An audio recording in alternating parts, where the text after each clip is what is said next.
Vamos orar mais uma vez? Ó Senhor, tem misericórdia de nós. Obrigado por estarmos aqui. Fala conosco. Fala no fundo do nosso coração, nossa mente, nossa alma. Que Tu possas nos transformar por meio da Tua bendita e sábia palavra, Senhor. Que ela venha poderosamente, que o Teu Santo Espírito trabalhe em nós e que a gente possa sair daqui edificados, transformados, guiados, Senhor, pela Tua mão. É o que nós te pedimos. Pedimos isso em nome do nosso Senhor e Salvador, Jesus Cristo. Amém. Vamos abrir em 1 Coríntios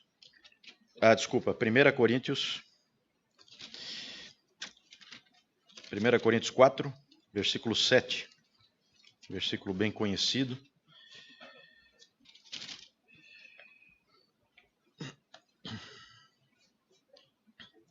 Primeira Coríntios 4, 7. Pois quem é que te faz sobressair? E que tens tu que não tenhas recebido? E se o recebeste, por que te vanglorias, como se o não tiveras recebido? Novamente. Pois quem é que te faz sobressair? E que tens tu que não tenhas recebido? E se o recebeste, por que te vanglorias, como se o não tiveras recebido? Meus irmãos, em 2010, no ano de 2010, os presbíteros da igreja do pastor americano John Piper receberam um pedido e aprovaram um pedido dele, do John Piper, de afastamento do ministério, para que ele ficasse fora do ministério, de 1º de maio daquele ano até o final do ano, até 31 de dezembro daquele mesmo ano, 2010. Isso pegou a todos de surpresa no mundo inteiro, porque o homem estava no auge, né, da sua carreira, da sua utilidade no reino, como pastor e pregador de nível internacional. Mas como ele mesmo disse na carta de explicação sobre o que estava acontecendo, ele viu várias espécies de orgulho na sua alma. Palavras dele, não minhas. Ele disse que precisava ver o que aconteceria com ele se ele abandonasse os seus ídolos. Até citou o Tim Keller e o Paul Tripp, né? Porque ele estava usando a linguagem típica deles, né? De abandonar esses ídolos. Ele queria, também palavras dele, checar os seus vícios.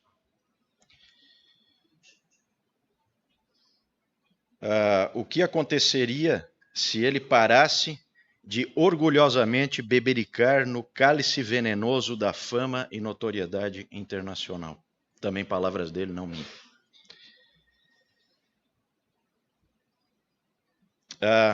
Hoje nós vamos começar a ver os 7 pecados capitais, que é essa série que a gente está fazendo. Fizemos uma introdução na última vez. E logo nós vamos começar com o pior de todos. Se você não lidar com esse, provavelmente terá poucas chances com os outros. Se um homem que vocês conhecem, a maioria de vocês, piedoso, consagrado, que ama a Deus profundamente, amor a Jesus inquestionável, se ele está tomado por esse tipo de coisa num determinado momento, é porque a coisa é perigosa, ardilosa, e nós temos que tomar cuidado. O orgulho tem um lugar próprio entre todos os pecados, porque a maioria dos pecados nos afasta de Deus, nos leva para longe de Deus. O orgulho não, o orgulho se coloca acima de Deus. John Stott disse que o orgulho é a essência de todo pecado. Jonathan Edwards disse que o orgulho é o mais escondido, secreto e enganoso de todos os pecados. Wesley foi muito feliz aqui na abertura do culto em escolher o Salmo 19, e é interessante que o salmista, na hora em que ele fala de pecados que porventura lhe são ocultos, ele logo lembra da soberba e pede para ser guardado dela.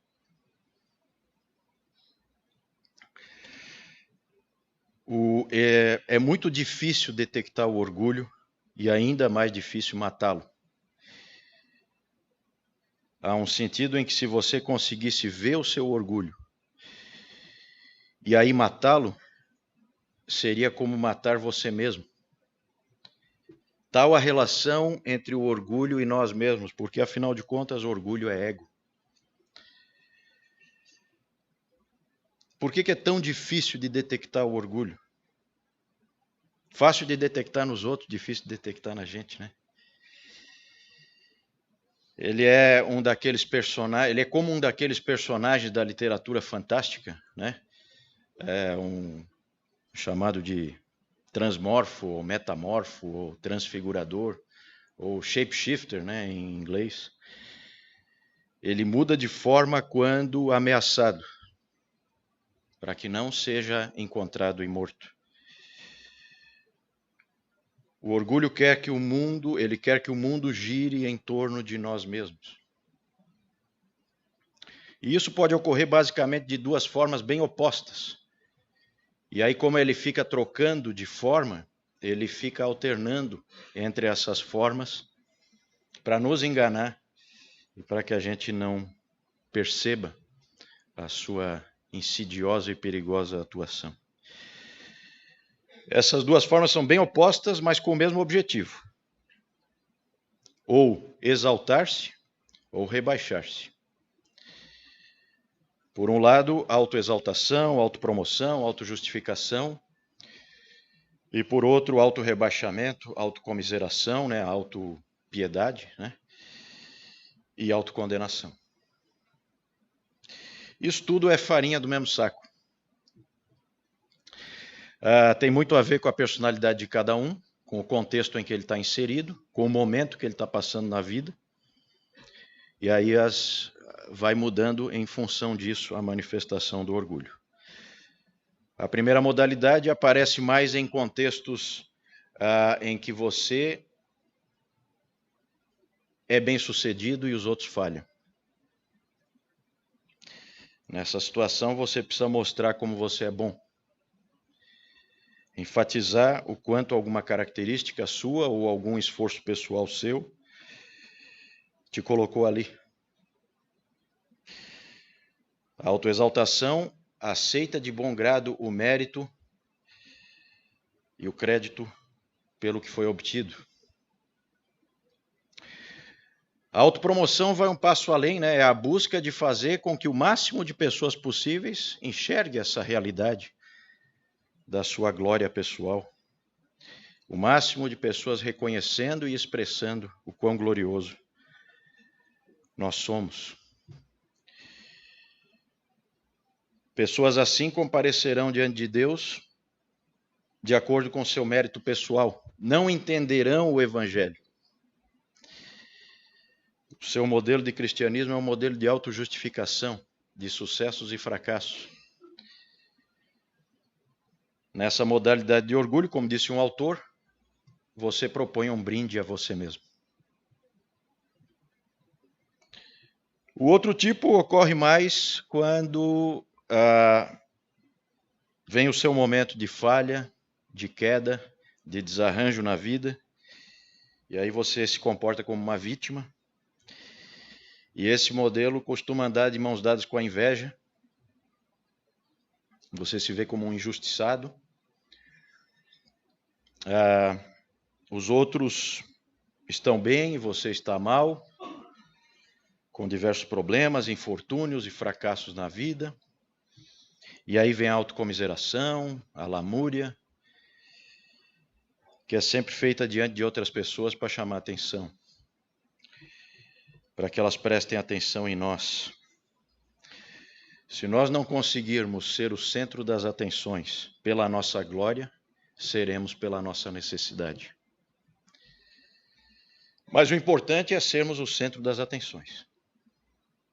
O mundo precisa girar ao nosso redor. Tem uma música popular contemporânea que começa assim: tudo que eu sou é um homem, eu quero o mundo em minhas mãos. Que verdade, hein?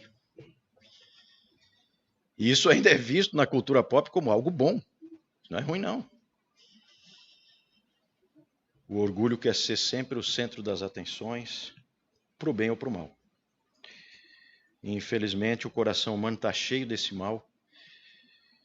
E a gente vê isso. Vamos relembrar lá, né? Vamos ver lá em Marcos 7, o Senhor Jesus falando sobre isso. Marcos 7, 21.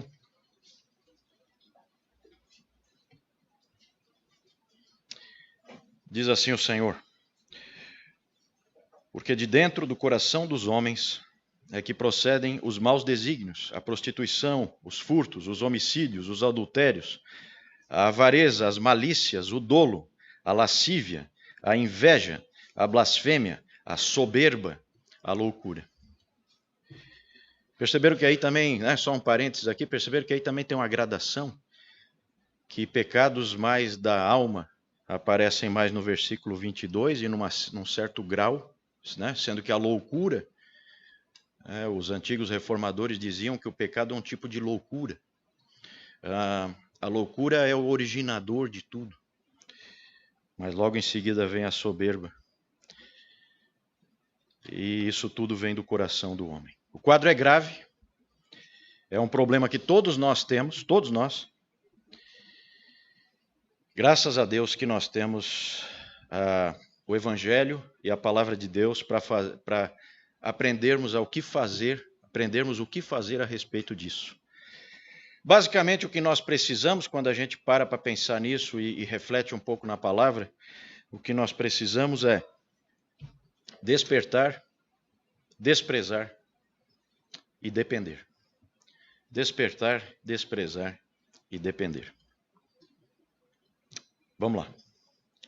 Em primeiro lugar, nós precisamos acordar do transe. Precisamos perceber o que está acontecendo. A primeira coisa que nós temos que lembrar é que a nossa vida está 100% na mão do nosso Criador. Ele é soberano. Foi Ele quem nos criou e é o Senhor de todas as nossas circunstâncias. Foi Ele que deu todos os nossos talentos. Foi Ele que nos colocou onde nós estamos, nos deu as oportunidades que nós tivemos. E se somos bem-sucedidos é porque Ele quis assim. É uma loucura acharmos que somos o que somos por mérito próprio. E é isso que o texto que nós vimos aqui de 1 Coríntios 4, 7, nos relembra. Com perguntas retóricas. Preste sempre muita atenção quando na Bíblia aparecem perguntas retóricas, porque é um tipo de chamada de atenção contundente, em que as respostas são óbvias, mas o óbvio precisa ser dito. Quem é que te faz sobressair? Todo mundo sabe a resposta. Que tens tu que não tenhas recebido? Todo mundo sabe a resposta. E se o recebeste, por que te vanglorias? Por que você está fazendo o que você está fazendo? Você está maluco? O pecado é realmente um tipo de loucura, né? Por que te vanglorias como se não o tiveras recebido? Toda a glória deve ser dada a Deus. Deus não é somente o nosso Criador, Ele também é o nosso sustentador. O teu coração não bate se Ele não quiser. A misericórdia de Deus, aí quando você pensa em tudo isso, né, você pensa assim, né, a misericórdia de Deus em nos manter vivos, sendo que nós rivalizamos e somos soberbos diante dele, e ainda assim Ele nos ama, Ele cuida de nós, Ele tem paciência conosco, Ele nos sustenta. É realmente algo assombroso. A misericórdia, a graça e o amor de Deus. Esse texto deveria nos fazer acordar para a verdade. Sempre de novo. É um texto que a gente precisa saber de cor, para que a gente se lembre dele naquelas horas em que as garras perigosas do orgulho se manifestam novamente e nos levam para caminhos ruins, caminhos de morte. Se somos alguma coisa, por menor que seja, nós somos aquilo porque recebemos dele. Nós somos criaturas, ele é o Criador. Ele é Deus e nós não somos. Ele sabe o que é o melhor para nós, nós não. Precisamos acordar. Precisamos de vigilância. Esse é o primeiro aspecto, despertar. Segundo aspecto, desprezar. Desprezar o quê? Bom, pregar sobre esse assunto esse é um tema muito, muito ingrato. Por quê? Porque você se sente muito hipócrita, porque você talvez é o mais orgulhoso de todos, e você percebe o quanto é difícil essa mensagem entrar no teu coração e certamente será difícil de entrar também no coração dos ouvintes. E o quanto é difícil que a atenção e o coração aberto das pessoas permaneça. E a tendência é ele fechar rapidinho, porque o orgulho vai lá e fecha as portas.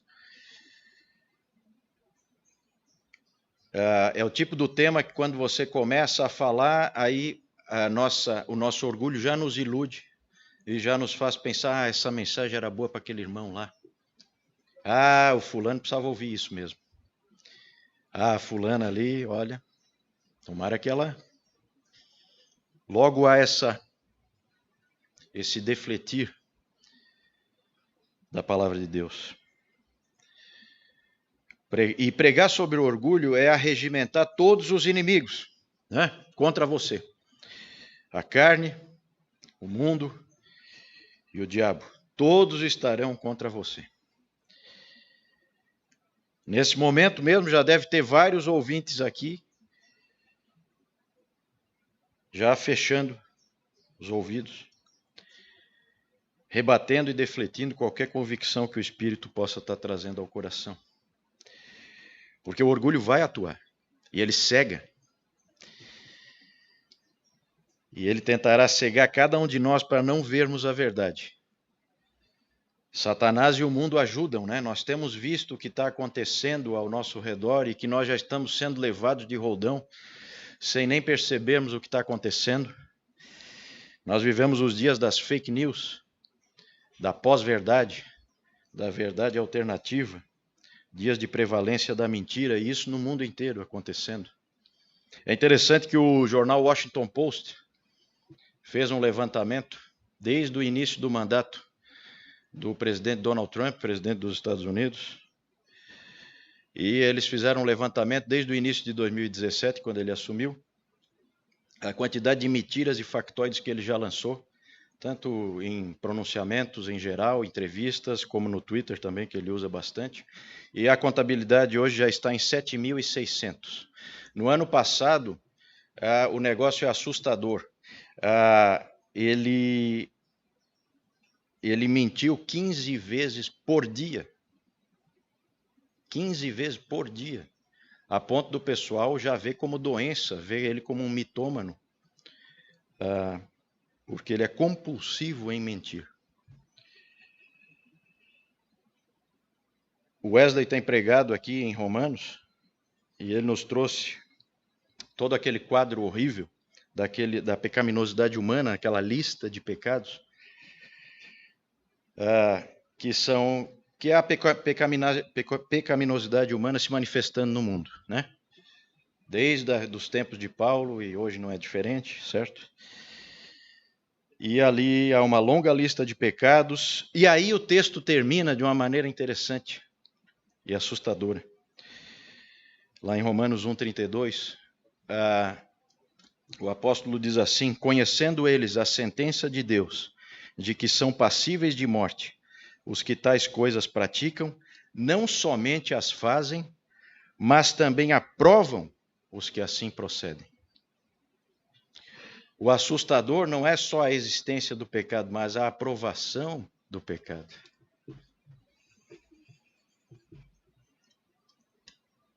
Você vê um indivíduo como Donald Trump, né? É o queridinho dos crentes americanos.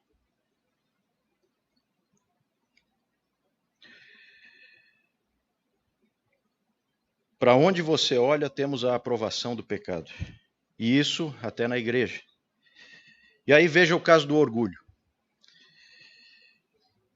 Será que nós não estaríamos vivendo uma epidemia de ênfase na busca de orgulho e de soberba como uma qualidade, como uma virtude, como algo a ser buscado. Os pais incutem isso nos filhos, bajulando e paparicando as crianças desde a mais tenra idade,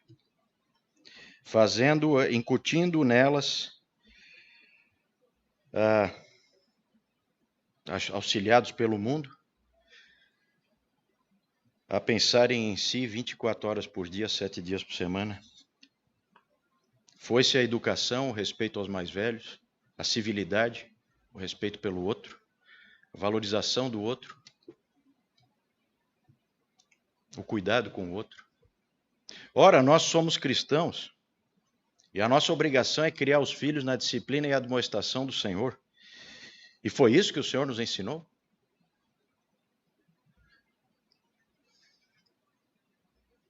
O Newton sempre cita aqui um dos mandamentos mais importantes da palavra, e que lá quando a gente era jovem, faz muito tempo, ele nos fez decorar, e como é bom a gente decorar esse texto. Vamos dar uma olhadinha, Filipenses 2, 3 e 4.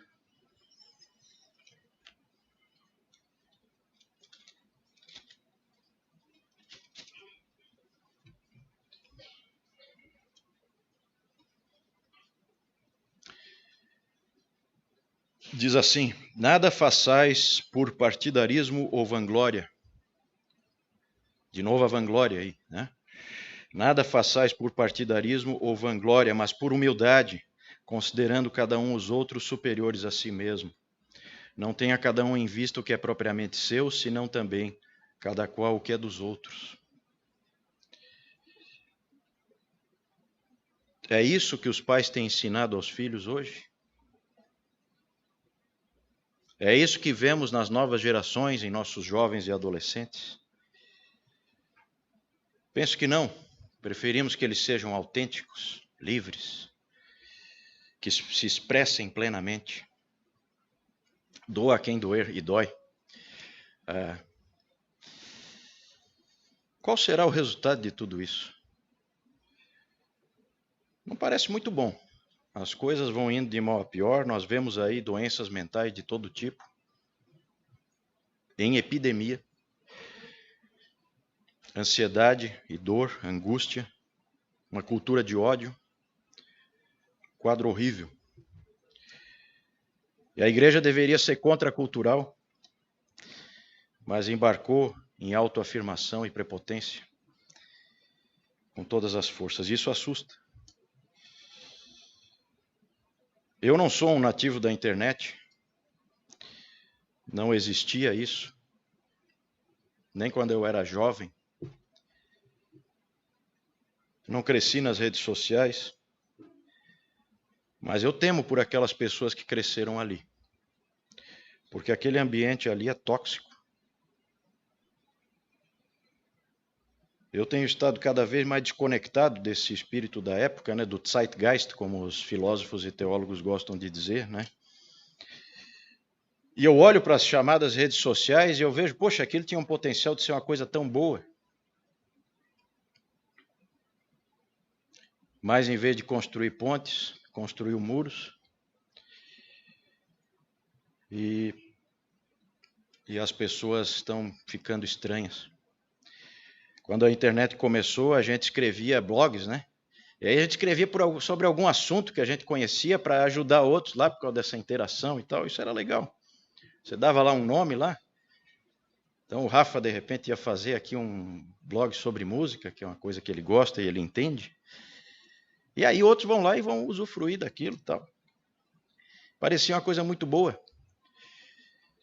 Até que veio o Facebook e outros semelhantes, em que aí você não põe mais um título ou coloca um assunto, o assunto é você. E a gente que acompanha, a gente viu a mudança, a gente percebe. É uma rede social em que o título da tua página é o seu nome. E aí você pergunta, né, sobre qual assunto você vai falar? Eu vou falar sobre mim. E isso com muitas fotos e vídeos. e outros narcisismos diversos, né? Será que isso vai fazer bem? Será? Será que coisas assim e outras coisas semelhantes não deveriam ser desprezadas, colocadas a escanteio, como algo secundário na vida? Ou talvez até nem existir, porque quem é que precisa disso? Lembre-se, irmãos, não é alimentando o monstro que você vai matá-lo. Eu acho que nós precisamos de uma desintoxicação, e essa coisa online é só um exemplo. Poderíamos citar vários outros, porque nós vivemos numa época de individualismo e narcisismo delirante. E isso está acabando conosco e a gente nem percebe. Está drenando todas as nossas forças, foi-se a paz, foi tudo. E as pessoas estão ficando doentes. E aí agora já pipocam as pesquisas feitas pelo mundo mostrando que isso aí está fazendo mal para as pessoas, que as pessoas... E aí não sou eu que estou falando.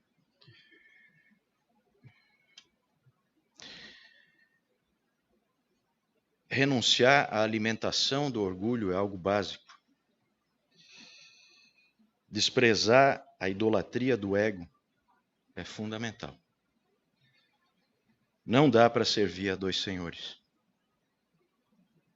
Isso é um tipo de um arrependimento que precisa existir para você viver a fé. Porque aí sim você pode ir, depois de despertar e desprezar, aí você pode ir para aquilo que é maravilhoso, que é depender. Por incrível que pareça, a solução final para tudo isso está no amor de Deus. Não está em nós mesmos. Lembra, nós somos o vilão. Não existe história que o vilão e o mocinho são o mesmo.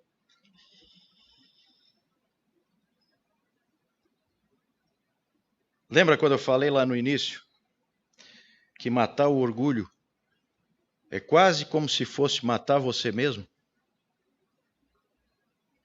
Pois é, mas é exatamente esse o convite do Evangelho. Tome a sua cruz e siga-me. Como Dietrich Bonhoeffer disse que era o convite do Evangelho, essa frase pode ser dita de outra maneira: venha e morra. Convém que ele cresça e eu diminua. Perceberam o texto lido há pouco aqui pela Rafa? Vamos lá em 1 Pedro. Perceberam a riqueza e a profundidade desse texto?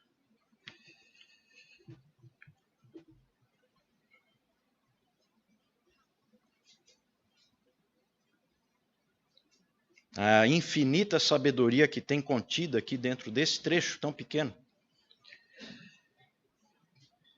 Veja ali 1 Pedro 5,5. Rogo igualmente aos jovens, sede submissos aos que são mais velhos. Outros sim, no trato de uns com os outros, cingi-vos todos, isso vale para todos, cingi-vos todos de humildade, porque Deus resiste aos soberbos, contudo aos humildes concede a sua graça. Deus resiste aos soberbos, contudo aos humildes concede a sua graça. Os soberbos, em grego é hiperifânios, cheio de luz, fânios, cheio de luz. Soberbo. Gosta de aparecer, gosta de ser o centro das atenções. Interessante a ironia aí do grego, né?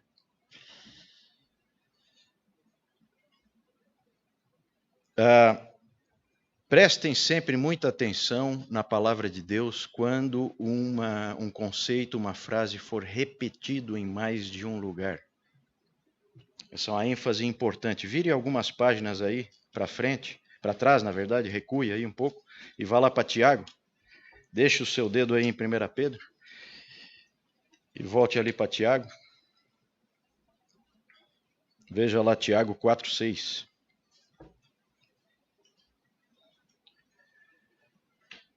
Antes ele dá maior graça, pelo que diz: Deus resiste aos soberbos, mas dá graça aos humildes. Repetiu, novamente, outro apóstolo. Uma outra carta. Ele usa exatamente a mesma frase, o mesmo conceito, serve de alerta. Meus irmãos, o que nós temos que aprender daí? Não há graça para os soberbos por um motivo muito simples. Deus é o Senhor da graça. A graça está nas mãos dele e ele resiste aos soberbos. Eles não crescem, eles não mudam, eles não são transformados, porque tudo isso precisa de graça. A soberba, o orgulho é um escudo ante Deus. E isso, meus irmãos e amigos, é um suicídio espiritual. Porque a vida está em Deus. Se ele resistir a você, não é uma boa ideia se você quiser ter vida eterna.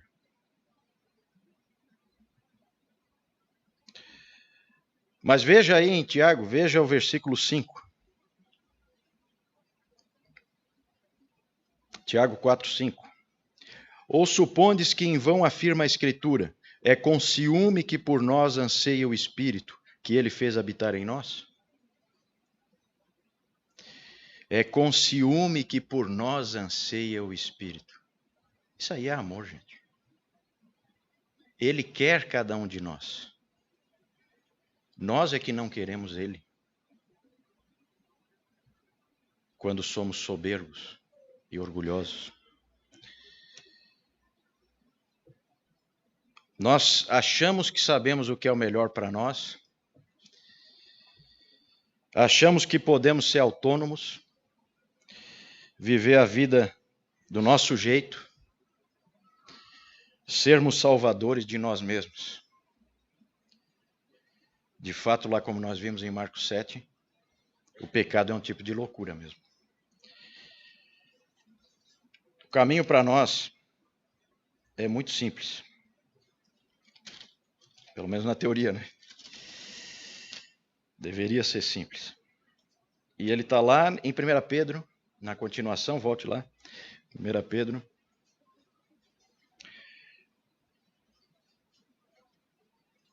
No versículo 6. Humilhai-vos, portanto, sob a poderosa mão de Deus, para que ele em tempo oportuno vos exalte, lançando sobre ele toda a vossa ansiedade, porque ele tem cuidado de vós.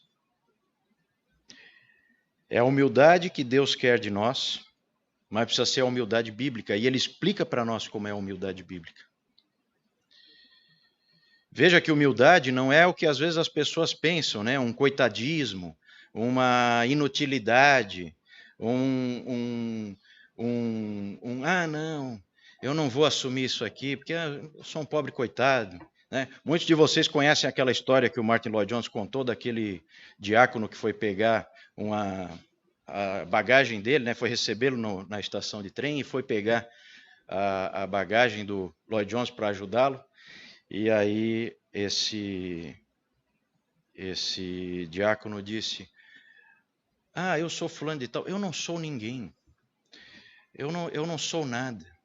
Eu sou só o carregador de malas aqui. E aí o Dr. Lloyd Jones disse: esse era o cara mais orgulhoso daquela igreja. Disparado, na frente de todo mundo. Porque essa é uma forma de orgulho daquelas que a gente falou no início. Isso não é orgulho bíblico, humildade bíblica. Isso é orgulho disfarçado. Como disse C.S. Lewis, humildade não é pensar menos de si mesmo. É pensar em si mesmo menos. Vou repetir. Humildade não é pensar menos de si mesmo. É pensar em si mesmo menos. E a humildade bíblica, esse texto aqui do versículo 6 aqui de 1 Pedro, nos deixa claro qual é a forma da humildade bíblica. A humildade bíblica se resume à dependência. Esse humilhai-vos que tem aí é um verbo que significa abaixar-se.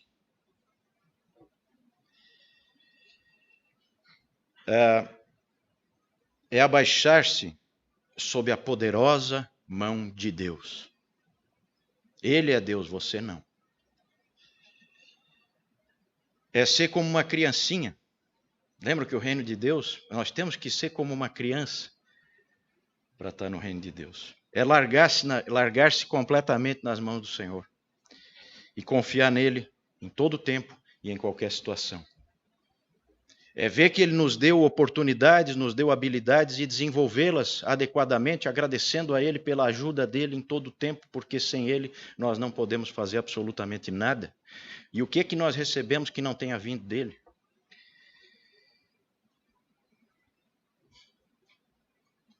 Já perceberam que assim é o salmista?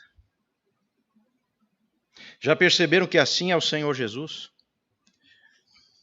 Já perceberam que assim foram os grandes homens e mulheres de Deus que realmente manifestaram santidade? Visível. A humildade não é uma coisa que você possa buscar diretamente. Né? Se você ficar se medindo, ô Senhor, hoje eu acho que eu fui bem mais humilde do que ontem. Eu acho que eu estou melhorando, estou cada vez mais humilde. Então, não faz sentido isso.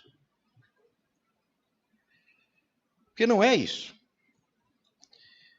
Por isso que ele fala em humilhar-se, por isso que ele fala em se jogar nas mãos de Deus. E aí, gente, nós temos que pensar no aspecto prático. Cada manhã que a gente acorda e a gente sai sem orar, nós saímos autônomos, soberbos,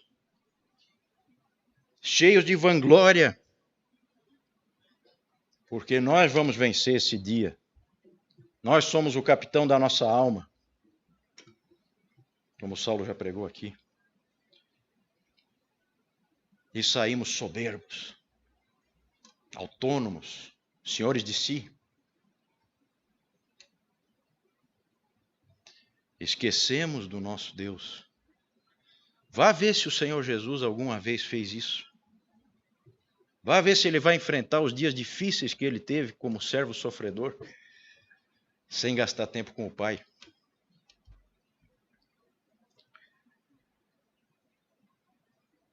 É a dependência de Deus que é a verdadeira humildade bíblica. Humildade diante de Deus é o antídoto ao orgulho, porque é exatamente o oposto. Lembram que no início eu disse que o orgulho é colocar-se acima de Deus? O antídoto aqui de 1 Pedro é fazer o que a gente devia ter feito desde o início, já que o orgulho é uma loucura. Colocar-se sob a poderosa mão de Deus. E lançar sobre ele toda a nossa ansiedade, porque aí a gente tem paz. Nós somos dele, ele cuida de nós.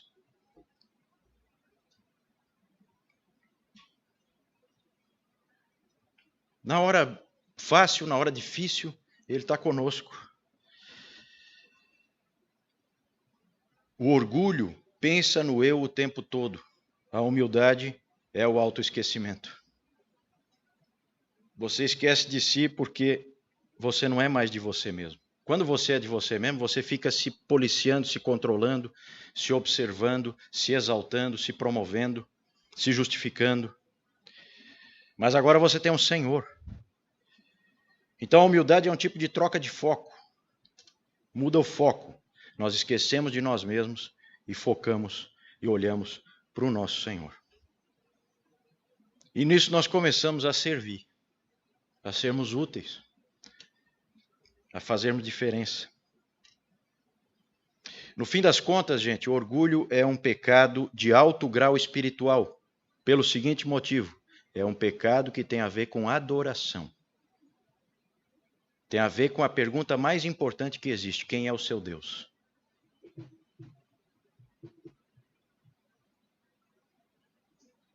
E nós somos adoradores, então você não pode deixar de adorar a si mesmo sem que você passe a adorar um outro.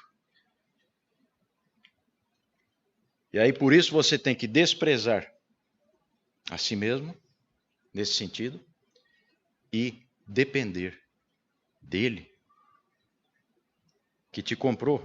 Bem, é bom lembrar isso. Te comprou com o seu sangue. É por isso que a primeira frase do discurso inaugural do reino é: Bem-aventurados os humildes de espírito, porque deles é o reino dos céus. Porque eles se colocam sob a poderosa mão de Deus e lançam sobre ele toda a sua ansiedade. E aí eles têm a verdadeira paz que Jesus dá. Irmãos, concluindo, nós precisamos lembrar que só há solução para nós nos aproximarmos de Deus, sendo maus como nós somos, soberbos como nós somos. E para que Deus tenha longanimidade e paciência conosco, isso só é possível porque em Jesus Cristo foi colocada toda a soberba e todo o orgulho que há aqui nesse salão e ao redor de todo o mundo e em todas as épocas, de todo o seu povo. A soma, imagina só, você conhece o seu coração, quanto orgulhoso você é.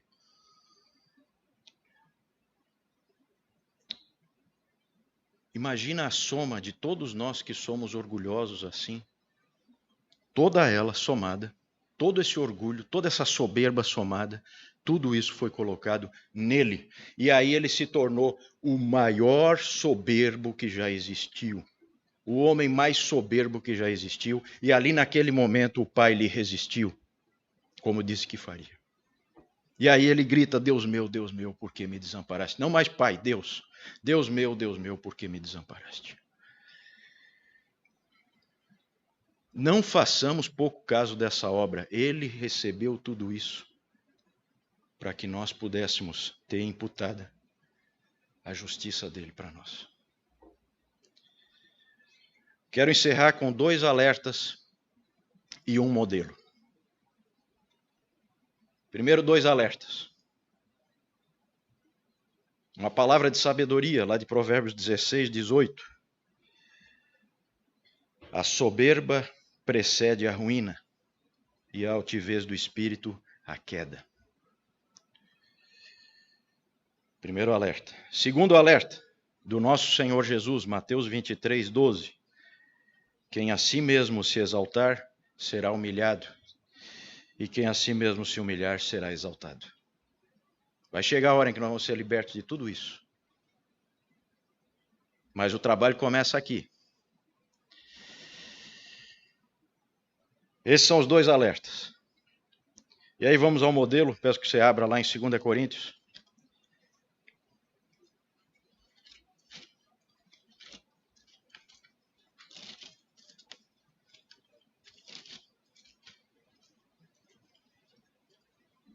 Segunda Coríntios 12.